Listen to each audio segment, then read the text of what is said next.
Momento.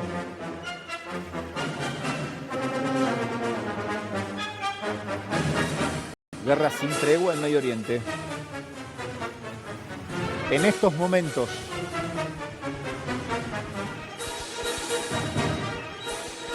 violento ataque de Irán a Tel Aviv.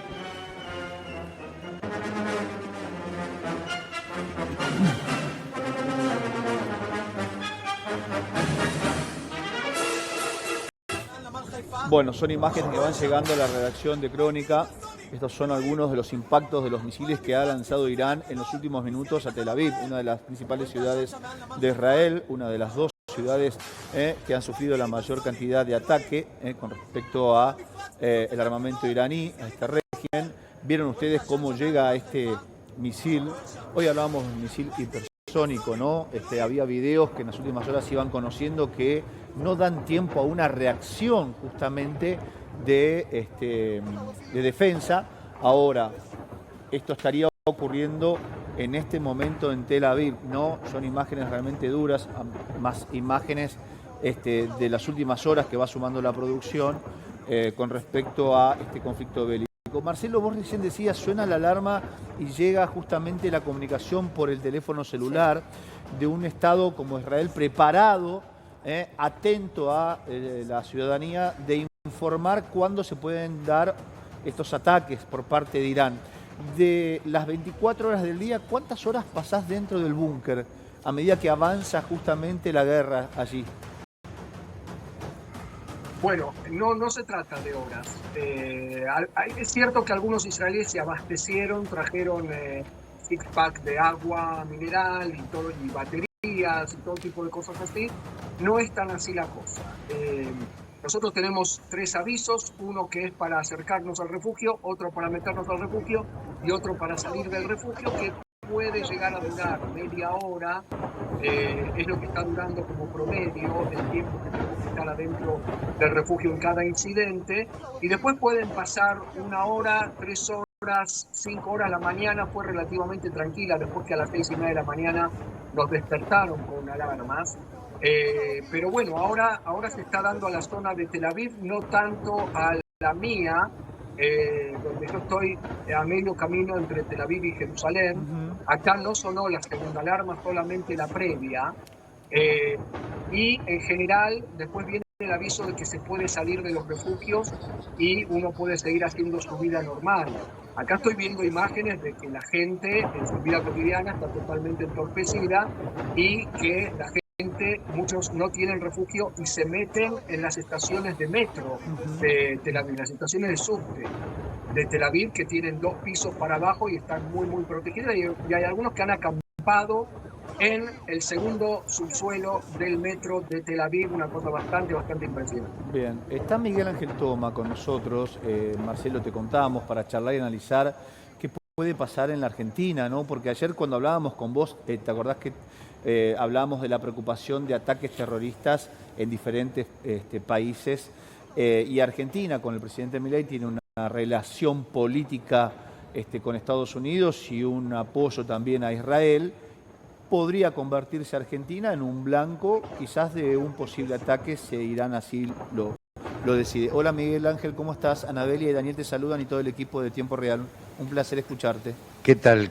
Igualmente, muchas gracias. Bueno, cuando se inició este conflicto habrás leído el comunicado de reforzar la seguridad en las fronteras, ¿no? Previo anuncio de Irán de un posible ataque en distintos sitios del mundo. Ahora, ¿la Argentina puede prevenir un ataque terrorista o no? Bueno, el riesgo de un ataque terrorista no está focalizado en un país en particular, ¿no? Cuando en este caso Irán va perdiendo fuertemente en su conflicto, es decir, en Medio Oriente, la pelea, el combate con Estados Unidos e Israel, normalmente tienden a hacer algún tipo de atentado o de acto, digamos, de agresivo fuera de ese sector, porque obviamente están empeñados ahí en el combate directo. De manera que hoy el mundo es un eventual blanco de un atentado terrorista, como recientemente ocurrió en Australia, ¿no? Donde 2 personas agarraron armas Sí. y empezaron a matar gente que estaba en la playa. Ahora, ¿por qué la Argentina puede ser un blanco dentro de este contexto? Bueno, es cierto el alineamiento con Estados Unidos y con Israel, pero yo diría que hay otro tema que nos coloca en una situación, digamos, un poco más de tener en cuenta. En la Argentina va a haber dos eventos muy importantes este año de naturaleza judicial que nos van a colocar en la mira del mundo y también, por supuesto, de Irán y de las organizaciones terroristas, ¿no? El primer evento es el juicio en ausencia de nada más ni nada menos que de la cúpula de Irán, que en agosto de 1993 determinó el ataque contra la AMIA. Y ahí van a estar en el banquillo de los acusados, en ausencia, nada más ni nada menos que los 7 principales responsables en aquel momento de la conducción de Irán. Entre otros, el ayatollah Jamenei, que ya está muerto, pero también, por ejemplo, va a estar acusado Ahmed Bahidi, que en aquel momento era jefe de la Fuerza Al-Quds.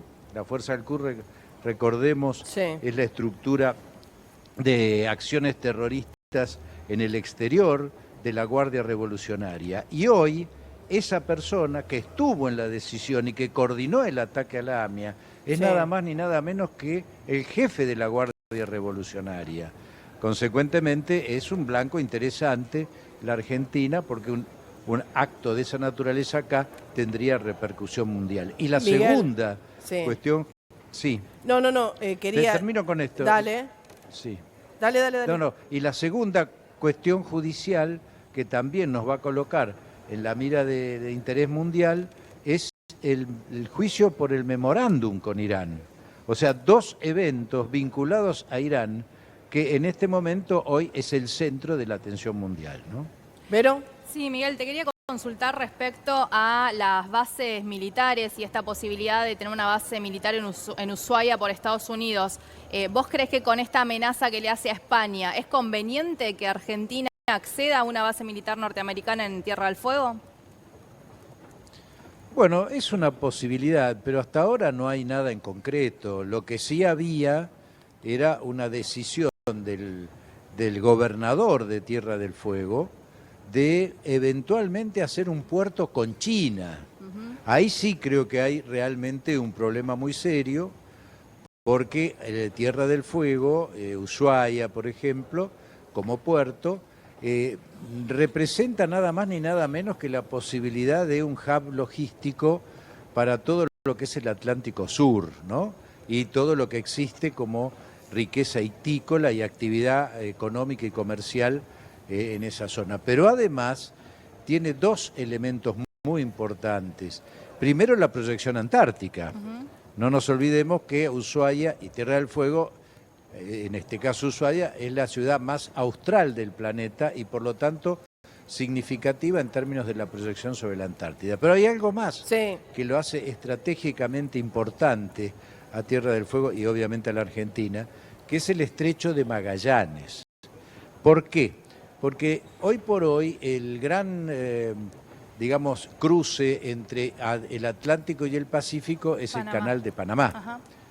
Pero ¿qué pasa? Por el cambio climático, el Canal de Panamá va teniendo cada vez más problemas para el llenado de sus esclusas, de manera que de producirse un colapso, y que esto no es improbable en el mediano plazo, el gran cruce entre ambos océanos va a ser Magallanes. Natural. Con lo cual, evidentemente esto también nos coloca en una posición estratégica muy significativa. Por lo tanto, creo que sería un gravísimo error que China tuviera un puerto. Sí creo que hay que hacer un puerto importante argentino, que pueda ser también en términos de una joint venture, o sea, en asociación con algunas empresas extranjeras. Miguel. Pero esto, bueno, es una decisión estratégica. Sí, ¿no? queríamos hacerle una consulta también a Marcelo. Dale, Amá. Sí, Marcelo, habías mencionado lo que sucedía en el 2003, ¿no? Con la guerra en el Golfo, la guerra en Irak, que lamentablemente Estados Unidos se vio muy perjudicado en ese momento con desgaste político, económico, militar. ¿Esto puede llegar a condicionar en algún momento a Donald Trump a las decisiones que tome de acá en adelante? Sí, A ver, las guerras con norteamericanas... respecto Un minuto, a Irak, Miguel, hubo porque lo dos. tenemos conectado a Marcelo también desde Israel y la pregunta iba dirigida a él. Perdón. Sí, Marcelo. un saludo también al señor Miguel Ángel Tomás. Sí. Perfecto, bárbaro.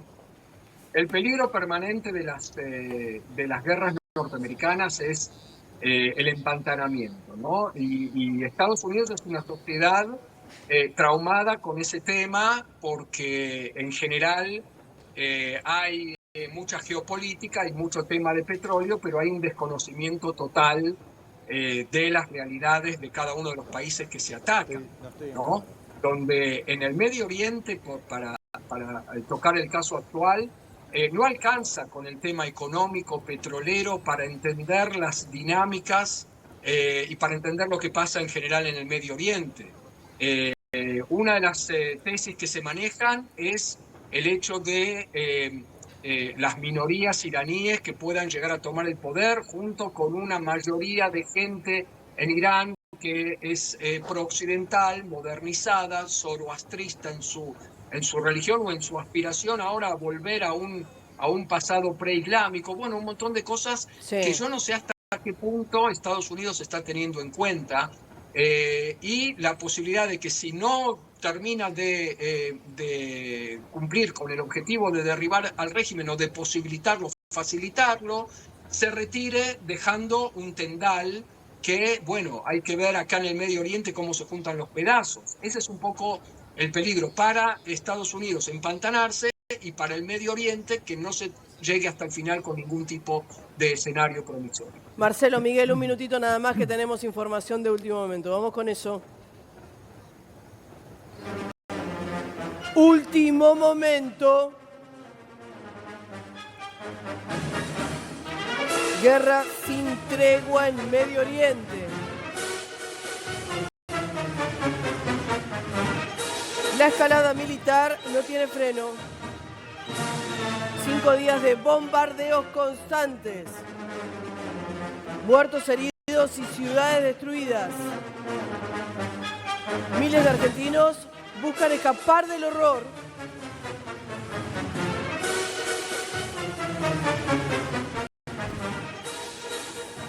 Como ex miembro de la CIDE, Miguel, yo a vos te pregunto lo siguiente. En el día de ayer nosotros hablábamos con una ciudadana argentina que estaba como turista, ¿no?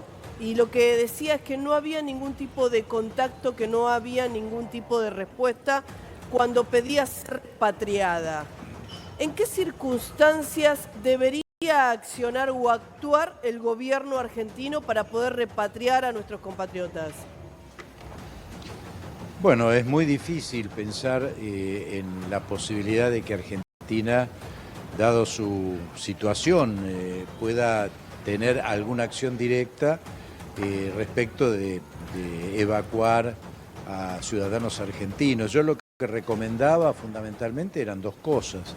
Primero, que los argentinos que están en esta zona acaten absolutamente las indicaciones de seguridad que dan las autoridades de cada uno de esos países, primer punto. Y segundo punto, eventualmente tomar contacto con la embajada o con el consulado, de manera de tener una información directa de alguna novedad que pudiera producirse en ese sentido, ¿no? Esta ciudadana argentina lo que nos manera... decía, Miguel, es que no había ningún tipo de respuesta, que había una especie de contestación de mail o de teléfono automática y que no recibían absolutamente más nada que eso.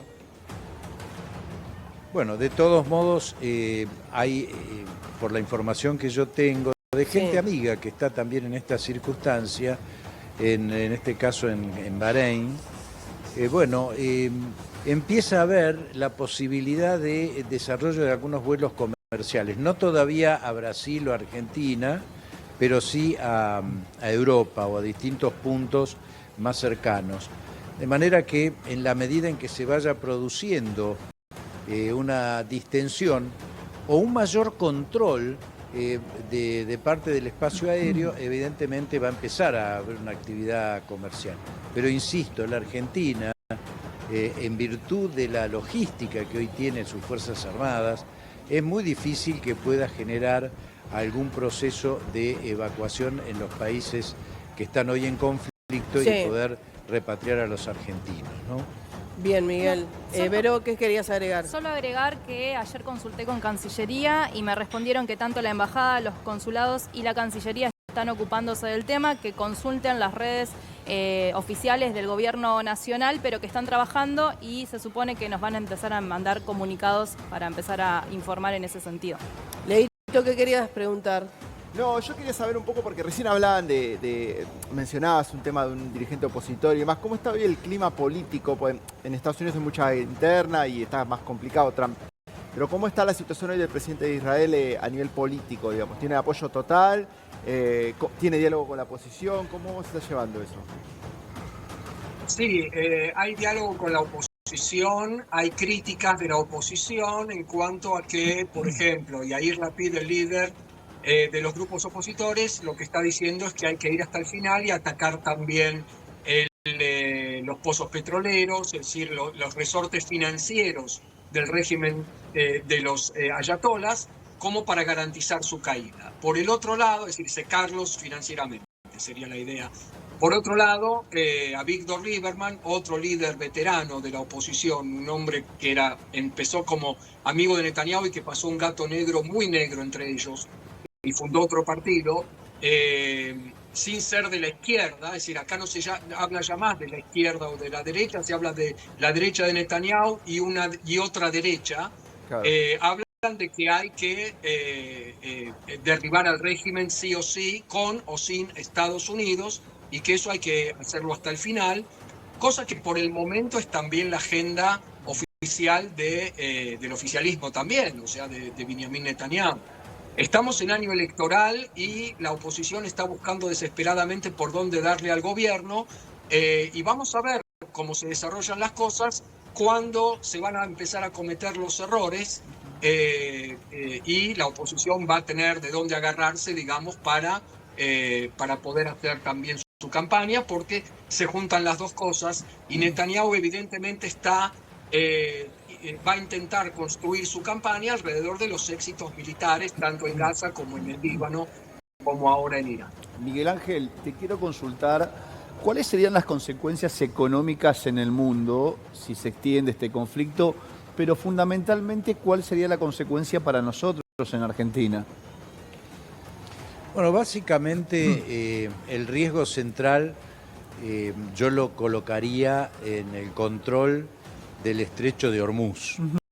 Ya lo hemos dicho reiteradamente que por ahí pasa, el estrecho de Hormuz es el paso entre el Golfo Pérsico y el Golfo de Omán. Por ahí pasa prácticamente el 23% del petróleo mundial y el 21% del gas. Evidentemente, este conflicto, y particularmente si se cierra el estrecho de Hormuz, Sí. va a provocar, y de hecho ya está ocurriendo, un incremento del petróleo. Esto va a ser el impacto por ahí más significativo en términos de los efectos económicos de este conflicto. En el caso de Argentina, ayer el presidente de YPF, Horacio Marín, dijo que existía un mecanismo anticíclico que iba a permitir que un incremento del petróleo no impactara rápidamente o muy fuertemente en el precio de los combustibles. Esto en cuanto a lo interno. Pero hay un dato que yo quiero agregar, ¿no? El incremento a su vez del precio del petróleo y del gas puede resultar beneficioso en el mediano plazo para la Argentina. ¿Por qué? Sencillamente por dos razones. Primero, porque la Argentina hoy tiene autoabastecimiento y está exportando tanto gas como petróleo. Por lo tanto, un incremento del precio implicaría una mayor cantidad de ingresos de divisas, por un lado. Y segundo, haría más rentable la explotación de los de vaca muerta, fundamentalmente, que es shale oil, y por lo tanto, esto podría atraer inversiones más rápidamente e incrementar el volumen de producción y por ende el volumen exportable. De manera que yo quiero marcar estas dos cosas porque una puede ser negativa, el incremento de los precios, aunque con esta característica que señaló Marín, pero al mismo tiempo nos puede beneficiar por estos dos elementos que acabo de sintetizar finalmente. Miguel, ¿no? vos sabés que ya lo suma a Matías Rufet que te quiere hacer una consulta, pero cuando en la Argentina funcionarios te dicen no se preocupen que no va a generar ningún tipo de consecuencia, Agarrate. por experiencia sabemos que termina ocurriendo todo lo contrario en corto o mediano plazo, pero las consecuencias se terminan padeciendo. Dale, Mati. Quería preguntarle a Miguel, en función de los atentados que siempre se temen y sobre todo con esta cuestión, ¿hay en términos informáticos también riesgo de que, por ejemplo, Argentina sea blanco de algún tipo de ataque? Me imagino a cuestiones bancarias, etcétera, porque leía que Irán tiene también ese poderío latente de hacer ciberataques importantes en todo el mundo. Bueno, la Argentina es muy vulnerable en ese sentido. Recientemente hemos tenido un hackeo que puso en la dark web toda información de archivos oficiales, ¿no? O sea que evidentemente sí, la Argentina hoy tiene un déficit muy grande en términos de ciberseguridad. Por lo tanto, hay una vulnerabilidad significativa. Hemos tenido ejemplos muy recientes, como acabo de señalar. O sea, sí, eso evidentemente está presente como riesgo, pero también lo estuvo antes del conflicto, ¿no? Convengamos que acá el accionar de piratas informáticos no necesitan de una guerra o un Estado que sea capaz de perforar nuestros sistemas, ¿no? Bien. Bien, tenemos información de último momento. Vamos con eso. Último momento.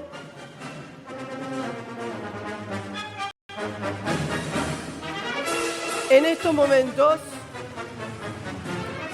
ataques en Tel Aviv. Siguen sonando las alarmas. Recuperamos a Marcelo Kisilevsky. Él de manera anticipada nos decía que primero comenzó en su teléfono celular una especie de prealarma. Contanos, Marcelo, qué es lo que estás viviendo ahora. Sí, yo por suerte estoy ya en mi refugio dentro de mi departamento y lo que estamos presenciando son dos incidentes. Uno, el de antes con la prealarma, que ya terminó, en principio dejaron salir de los refugios y luego nos hicieron entrar de nuevo. Yo ya estoy en mi estudio, es mi refugio, entonces no me muevo ya toda la mañana más o menos. Pero lo que nos están informando ahora es de fuego combinado. Tanto Irán como Líbano, o sea Hezbollah, están lanzando al mismo tiempo cohetes y misiles. Y además nos informan que la OTAN interceptó en el aire un misil que estaba dirigido a Turquía, es decir, que hay otra ampliación, otro cambio cualitativo en el encuadre, digamos, de esta guerra. Vamos a ver qué pasa con cómo reacciona Turquía también a esto, ¿no? Marcelo, Amarena te quiere hacer una consulta. Dale, Amá. Sí, Marcelo, en el 2018 los Estados Unidos se sale del acuerdo nuclear que beneficiaba justamente a Irán. Esto trae nuevamente una represión económica para Irán. ¿Puede ser hoy esta la consecuencia de la decisión que se tomó en ese momento? Yo creo que sí, en este sentido. Y es que lo que no hizo Donald Trump, primero, el primer error fue de Obama de hacer el acuerdo y el segundo error fue de Trump de romperlo sin ningún tipo de cosa a cambio más que sanciones económicas, pero que no implicaban la eliminación de las intenciones de Irán de enriquecer uranio y seguir construyendo la bomba. Es decir, ¿qué dijo Irán? Bueno, Estados Unidos viola el acuerdo, se salen del acuerdo. Bueno, que pongan todas las sanciones que quieran, eso me desata las manos para seguir construyendo mi bomba atómica. Es decir, que tanto Obama como Trump hicieron errores y ahora son las consecuencias. A eso hay que agregar también la empresa balística que ninguno de los dos presidentes tocó en su momento y ahora Irán había dicho, negociamos solamente por el plan nuclear y Trump dijo, bueno, está bien. Lo que pasa es que ya entendemos ahora que para Trump era todo un engaño para terminar de construir su despliegue y poder atacar. Pero de todos modos, este es el precio que se paga muchas veces por estos errores de no entender la mentalidad del régimen iraní que los engañó toda la vida. Y bueno, lo que pasó con este ataque es un Trump que abre un poquito más los ojos y engaña al engañador. Gastón Marote te quiere hacer una consulta, Miguel, y ya con eso te despedimos. Miguel, bueno, recién hablaba Matías con respecto a esto de la posibilidad de ataques cibernéticos y demás a la Argentina. Yo voy para el otro lado, la posibilidad de que Irán pueda cometer ataques terroristas. ¿Tenemos que mirar la triple frontera con mucho cuidado o no es tan así? No solamente la triple frontera. Por suerte ha habido un cambio político ahora en Bolivia, pero el otro problema que teníamos era Bolivia gobernada por Arce y obviamente por los cárteles del narcotráfico, ¿no? De Evo Morales, que estaba trincherado en el Chapare. No nos olvidemos que en su momento Bolivia hizo un acuerdo militar con Irán, por lo cual Irán le proveía hasta drones, los mismos que está utilizando hoy en los ataques a Tel Aviv. A cambio de por otro pasaporte, lado, ¿no? ese régimen, A cambio de pasaporte. exactamente, a eso iba. No solamente pasaporte, sino que era una vía de entrada de agentes de todo tipo, no solamente de Irán, sino también de Cuba, de Venezuela en su momento y de China. Es decir, por ahí había una posibilidad de infiltración muy grave, lo mismo la triple frontera. Es decir, la Argentina tiene una